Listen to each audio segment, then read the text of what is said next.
Hello and welcome back to the channel, and thank you for joining me in another of my little ditties. And I'm wondering today about the next generation. Of course, I'm sure most mums and dads worry about how their children are being brought up, and they're worried about the world that they're about to enter. And of course, every generation will have seen a change from how they were brought up, what their childhood was like. I was born in the 60s and grew up, I suppose my formative years would have been the late 60s and early 70s.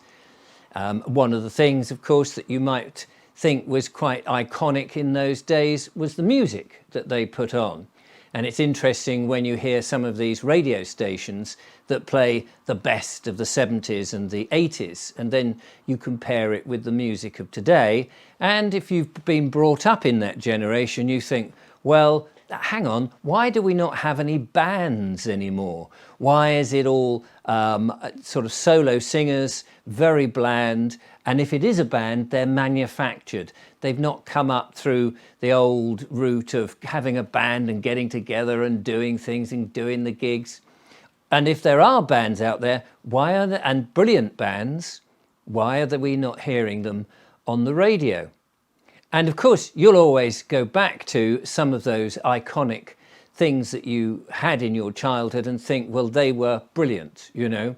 Television, for example. Now, I don't watch television anymore because I know that there's a narrative being pushed.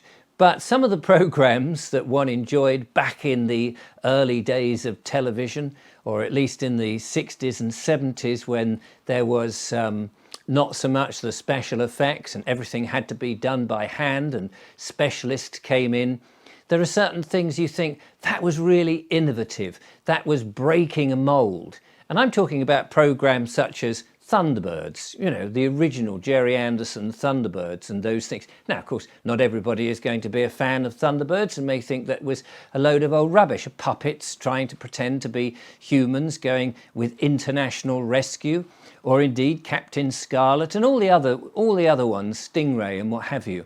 And we'll think back and we'll say, ah, yeah, but the original was better.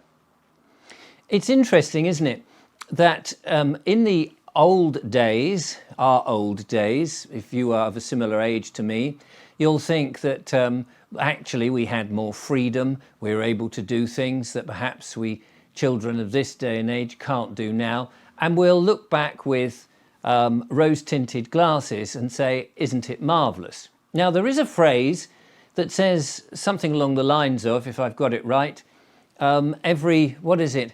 If it doesn't kill you, it makes you stronger, or words to that effect. And we all go through hardships, don't we? One way or another. I mean, it's very rare for somebody to fall on their feet all the way through their life and not have any hardships. Even the rich and powerful will have problems, perhaps, whether they have drug addiction. They've got so much that they don't know what to do with themselves, and they get themselves into a bit of a pickle because they can do anything they want. And then on the other side of the thing, those people who have very little may get into all sorts of hardships because they can't afford to eat, they can't afford to heat themselves, and those hardships are a lot more visceral, I suppose, and in your face. And more important, if you can't eat and you can't heat yourself, or you can't afford shelter, then that is a real problem. But if you survive those days, as they say, what doesn't kill you makes you stronger. We learn from these things. Where I worry about the generation of today is that it seems that everything is given to the generation on a plate. They are able to have phones. I mean, my kids didn't have a phone till they were in their late teens. Mostly because phones were not invented at that time and were extremely expensive and were really just a business asset. But now, of course, it's social media and socially accepted, and they're expected to have phones, as we all are expected to have smartphones so that we can operate in this new digital world. But many of us don't want to operate in the new digital world and feel that actually the compulsion to have a smartphone is an unnecessary one. Why do we need it? It's convenient for many, many people, I grant you, and it's also convenient for authorities. But of course, we know that there is a dark side to having a smartphone that runs everything, that can listen to you and can track you and can upload all your information to a mysterious cloud and can know everything about you and is hackable.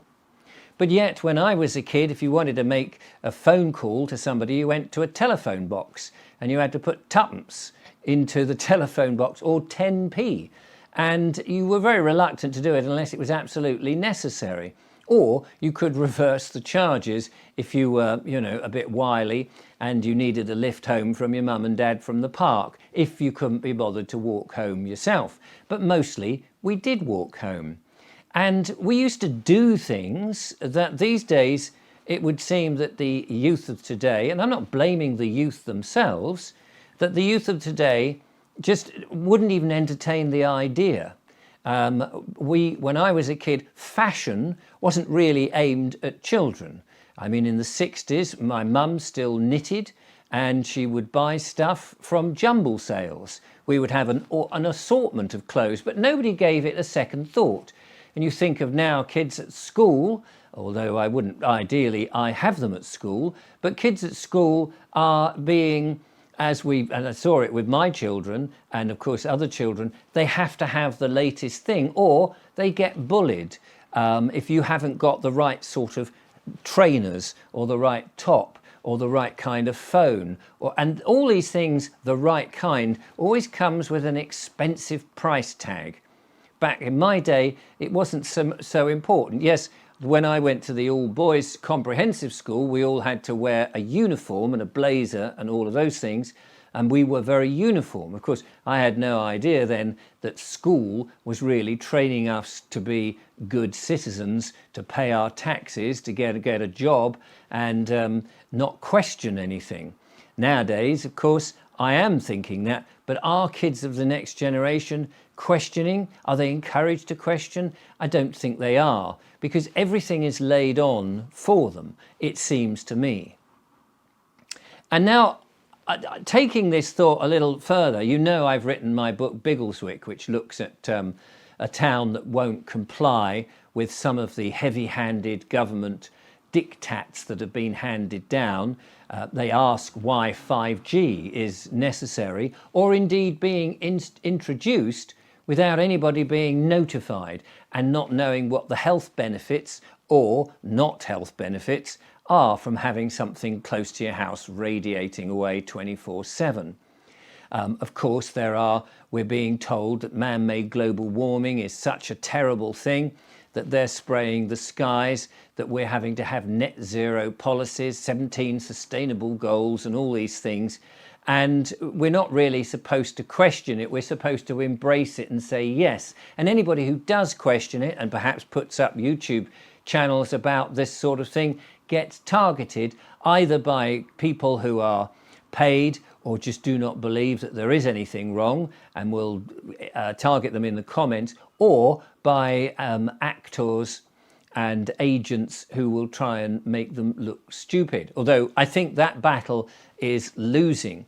I think thanks to the internet and the many different channels that there are out there, that actually we are managing to get people to question.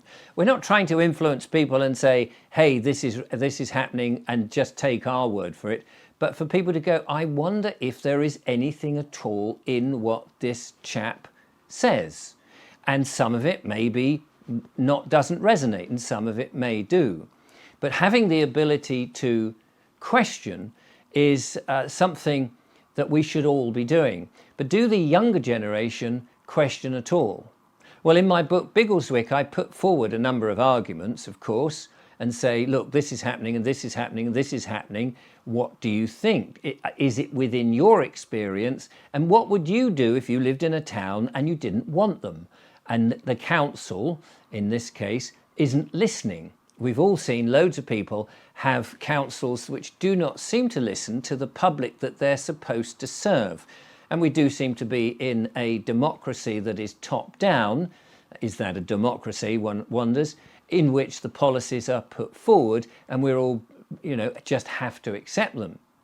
So I'm now thinking of my next book, and my next book really is looking at the younger generation and from an older person's perspective, somebody who's been around for a long time and is reflecting on their childhood and the freedoms and the simplicity of life. Life which wasn't so complicated, that didn't have phones and the internet, that relied on family and the community and the people around you and nature, and were connected with the land. And I'm interested in this idea of looking back and saying there is, in the past, I'm sure, good things that we need now that we no longer have. But it's only older people, I think, who can cast their minds back and look at those freedoms and the simple things that, and feel that they didn't need the latest trinket all the time. They were actually quite happy to play things like poo sticks. They didn't need electronica and games and to be diverted from real life every second with a phone and dopamine hits. And so I'm working on this book, which I hope will be, again, another book which could be given to people who are perhaps not aware of perhaps what freedoms we had in the past. They're not aware that life, a simple life, can be incredibly rewarding, that what doesn't kill you actually makes you stronger. I live in a cold house, and until I light the fires and until I cut the kindling, light the fire, I can't eat, I can't heat the water, I can't be warm.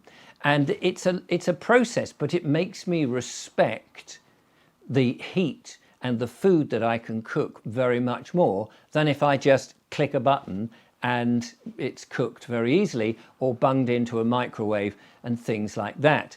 I'm very much interested, of course, as you know, in real food, and why food that is grown in the ground with good quality soil and all the proper nutrients that you need to grow food is healthier and hopefully will make me live longer and have clearer mind and body and good thoughts and question things, as opposed to just accepting that food in the supermarkets is okay. Is it just okay? Should we not be feeding ourselves and our body with much more nutrients that keep us alert and open to being independent? And so this book is going to be doing just that. It's looking back to a period of time that the person writing it is looking back and seeing how life was, yes, perhaps more challenging in a physical way, and the things that they had to do. I mean, if you go back to the sort of 1930s and early 1940s in remote parts of Britain, there were plenty of people who didn't have electricity, they didn't have running water, loos were outside. And you might think, well, this is, you know, the progress. We've managed to get loos, flushing loos on the inside. We can have baths and showers whenever we want. We can just plug things in and they work immediately. There's no effort involved. But I still come back to this thing that says that if it don't kill you, if there's no effort involved, where do you appreciate these things? Do people appreciate what they have? Or, as this character that I'm thinking about in the book is looking back and thinking, actually, some of the stuff that we have is perhaps not as good as it once was, because there is no agency from us, the individual, anymore. Everything is done for us. And we start to think that it should be done. I mean, I'm sure we're all familiar with the people who feel that they're entitled to have this, that, and the other. And you wonder where that thought of being entitled, oh, I'm entitled to have this, I have rights, I have this, I should have that, you know, if you've got that, I should have it. That feeling that actually working for yourself towards that, not necessarily as a job, but working to do something, that having the agency, the ability, the knowledge, the experience to do things for yourself is far more rewarding. So as I sit down with a meal that perhaps Julia and I have cooked on our little wood-burning stove, and it's taken some time to put that together, I'm extremely humbled by the fact that I have achieved these things myself, and it hasn't been just produced or delivered to the door as a ready meal ready to go. And so I'm looking at writing this book with this objective to try and show people who have no notion of what it was like perhaps 80 years ago, 50 years ago, to see some of the ways that a simple life, a getting involved and doing things life, is more rewarding than one where we're sitting down and having everything done for us and that we can no longer think for ourselves. I worry that AI is going to be to the detriment of the next generation, who have not any notion on how to work things out for themselves, to even do research in a longhand sort of way, rather than just click, click, click, what's the answer to this? Oh, right, thanks, and taking it at face value. I think that we do need to have little bits of hardship, if you like. I don't think hardship is necessarily hardship. I'm not talking about having an accident and losing a limb and things like that. I'm talking more about the fact that we take the responsibility for ourselves. We spend more time getting to the point where we've achieved something and know that we've done it, that it hasn't been done for us. And I worry that the next generation are just so removed from being able to have that agency to do things for themselves that their lives will not be as rewarding as perhaps mine and many other of the viewers watching this. Now, you may disagree. You may say, as I know many people will, that the technology that we have today is most definitely an advantage, and who would want to have to go and make a phone call in a public phone box and put 10 pence in and another 10 pence and having that change? And yet when you think about some of the things like parking, you go and park these days and you now need to have a mobile phone. You need to be online. You need to have the correct app. You can't just put 50p in the meter. And if you park for more than the time, your appointment, let's say, at the dentist has taken just that little bit longer, and you rush back to the car and there is a ticket. And the ticket now says you owe £100 because you're 5 minutes over the time that you put in. I mean, in the old days, you would just simply pay for the next hour. If that hour has cost you £2, let's say, and they say, well, I'll just pay for the next hour. That's another £2. I'm sorry I'm a bit late, but that's the way it goes. But now, no, you can't just pay for that extra hour. The policies that have come in have made it a penalty, not just to pay the next hour, but to pay an extreme amount of money. And the next generation, really, I don't feel, have any notion of those advantages that we would have had in the old days of being able to work these things out for ourselves. These mobile apps, for example, where the money is just taken straight away from the phone, stops people actually working at what is the value of money. How much have I got? Do I really want to spend that money? It's just click and there it's gone. And in the future, of course, prices will not be displayed on the supermarket shelves. Your history will be what governs how much something costs. So if you owe money on a parking ticket, you won't have to pay it there and then. You won't get that penalty. But you'll find that when you go into the shops, that tin of baked beans, for example, which might ordinarily be to somebody who hasn't got a debt to pay, which is only 30p, you might find that that is £1 or £2, and you're paying off those debts without any agency to argue or even write back and say, hang on a minute, I don't think you have the authority to do that. I know this has been a bit of a bumbling thing, but I think it's important that some of those things in the past, that we do not throw the baby out with the bathwater and say everything in the past was rubbish and wrong and we have now progressed to the best. I'm not sure that we have, and I worry that the next generation do not have the ability or the experience of knowing what it was like in the past to be able to argue, use their mind, and even compare.